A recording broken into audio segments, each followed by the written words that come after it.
This is one of the oldest ceremonies we have. Thousands and thousands of years. We don't know how old it is. We know that tobacco was one of the most sacred plants ever given to the native people. And it started in South America.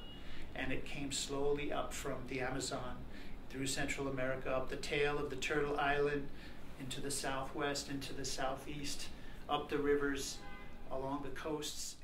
And that means that it's a sacred thing, very sacred.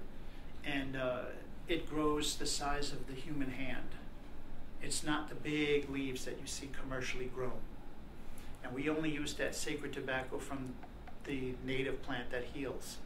And the reason why tobacco kills people now is because they have mutated it for profit, for commerce.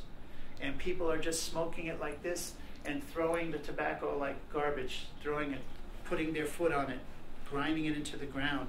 They have no connection to the plant, to the healing of the plant, to the energy of the plant, and so they don't understand the relationship with the sacredness of it.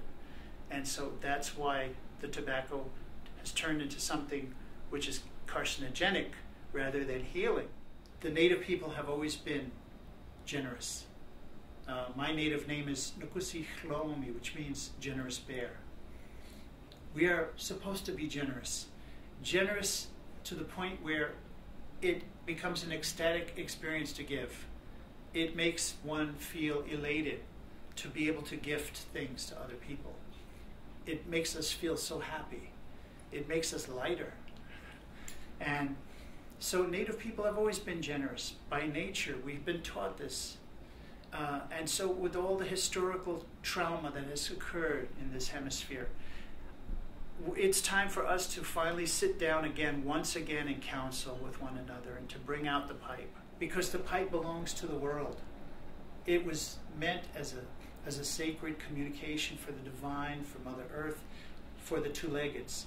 And everyone with two legs is invited into that circle.